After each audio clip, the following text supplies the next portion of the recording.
Sziasztok! Most a radiátorszelepeknek a tönkremeneteléről, cseréjéről terveztem egy pár gondolatot megosztani veletek, de még mielőtt ezen átmegyünk, nézzük meg, hogy ez mennyire specifikus ez a kialakítás, mármint, hogy itt egy panellakásról beszélünk. Itt lehet látni, hogy ez egy kétcsöves fűtés. Az, hogy itt miért van a golyós csap meg ott alul. Szépnek nem szép, kifejezetten csúnya, viszont rohadtul praktikus, mivel panelépületbe, ez ráadásul távfűtéses panelépület, többfajta típusú fűtéssel rendelkező panelépület van, de itt kifejezetten a főtáv van, és itt csak nyári karbantartások alatt lehet a fűtést javítani, vagy esetleg csőrepedés alatt. És azért praktikus ez a golyós csap alul-felül, mert el van zárva, fűtési szezon van, fűtéscsövek melegek, és ha megnézitek, le is van kötve a radiátor, mert olyan meleg van a panelban, hogy nincs is rá szükség. Csúnyának csúnya, kibaszottul csúnya, de legalább praktikus. Abban nem menjünk bele, hogy ez szabálytalan, mert már vörös rézzel nem forrasztunk ki panelba fűtést, mondjuk régebben se lett volna szabad, de ez így lett megcsinálva, de ebbe most nem menjünk bele. És akkor milyen opciók vannak, hogy tud tönkre menni egy termosztátos radiátorszelep test?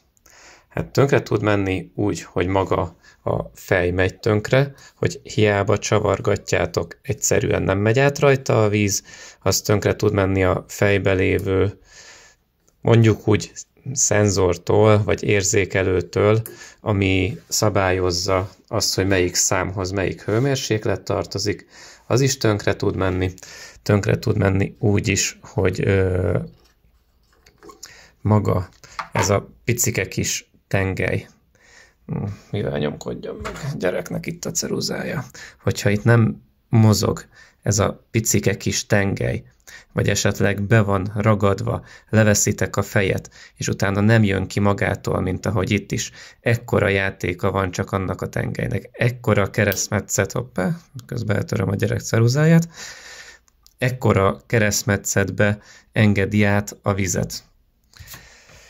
És akkor ez a tengely akkor be tud tapadni, akkor a tengelynek van egy szimmering része, a szimmering az tud csöpögni, bár az a használatát úgymond nem befolyásolja, viszont folyamatos csöpögés tud lenni, és akkor amiatt is bent tud maradni az a picike kis tengely, hogy a tengelyen lévő szimmering fogja meg itt a tengely mozgat egy gumitömítést, és a gumitömítés is az hozzá tud tapadni a szelepfenékhez, mert ez a fej, ez nem nézi, hogy milyen napszak van, nem nézi azt, hogy milyen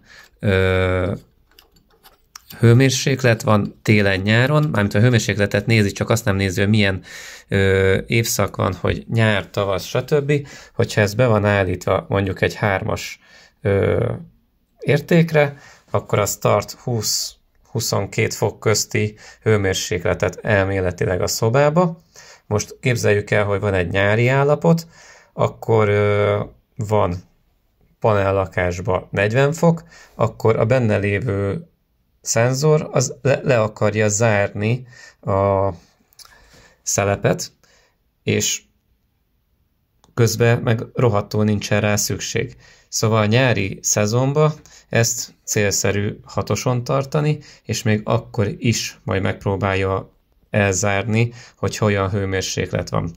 És hogyha folyamatos zárt állapotban van, akkor a szelep fenéken a szelep tányér az hozzá tud tapadni, le tud tapadni, utána meg hiába nyitjátok ki télen, hogy utána meg fűteni akartok, akkor utána meg nem fog fűteni, mert nem fog tudni elemelkedni a szelep tányér.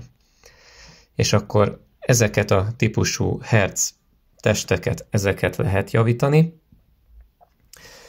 Van, amikor célszerű is javítani, mert mondjuk olyan szar helyen van, és macerás levenni a radiátort, meg stb., mert ezeknek a testeknek semmi baja nem lesz, általában az esetek 99,9%-ában maga a betét megy tönkre, és akkor ezt a betétet, hogyha le van engedve a fűtés, a nagy lapolású részre rá tudjátok tenni a dugókulcsot, állítókulcsot, és akkor ezt ki tudjátok szedni.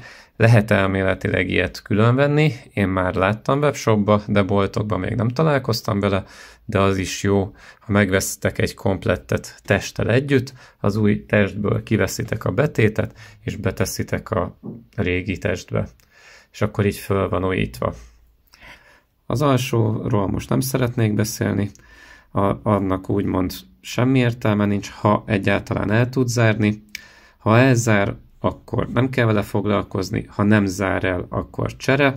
Ha a tengelye zárás közben kezd el megfolyósodni, akkor itt tényleg nagyon-nagyon-nagyon vékonyan ezt a nagyon pici menetet meg lehet kenderezni, vagy vannak olyan gyártók, hogy ebbe a kupakba beletesznek már gyárilag tömítést, mert már a gyártó is tudja, hogy szar lesz a torlószelep, és szükség lesz arra, hogy maga a kupak zárja el a víznek az útját.